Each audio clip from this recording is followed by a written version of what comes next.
বিয়ের অনুষ্ঠানে মানুষ কত কিছুই না উপহার দেয়। শোপিস, শাড়ি, গহনা, ক্রোকারিজ, নগদ টাকা, বই, আরও কত কিছু।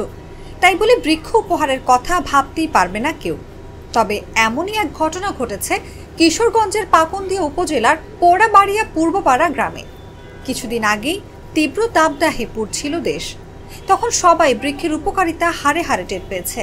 সেই কথা বিবেচনা করেই বৌভাতে গাছের চারা উপহার দেওয়া হয়েছে। শনিবার দুপুরে ওই গ্রামের তাজুল ইসলামের ছোট ছেলে শরীফুল ইসলাম আপিলের বৌভাত অনুষ্ঠানে শতাধিক বৃক্ষ উপহার দিয়েছে ভয়েস অব পাকুন্দিয়া নামের স্বেচ্ছাসেবী ফেসবুক গ্রুপের সদস্যরা। কিশোরগঞ্জের পাকুন্দিয়া উপজেলা ব্যাপী একটি ফেসবুক গ্রুপের মাধ্যমে স্বেচ্ছাসেবী সংগঠন হিসেবে কাজ করে আসছে ভয়েস অব পাকুন্দিয়ার সদস্যরা।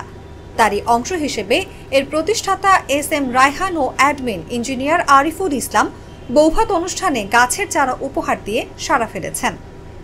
এমন উপহার পেয়েও বেশ খুশি আয়োজকরা। বৃক্ষ একটি টেকসই উপহার। যেমন আমরা গত তীব্র দাবদাহে আমরা বৃক্ষের উপকারিতা সম্পর্কে জানছি। এই বৃক্ষের উপকারিতা কি পরিমাণ উপকারিতা সেটা আমরা জানি।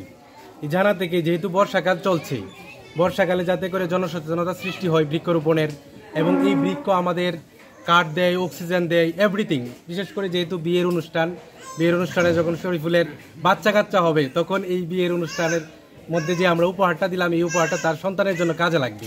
বিশেষ করে ভবিষ্যতের কথা চিন্তা করেই মূলত আমরা বৃক্ষ উপহার দিয়েছি।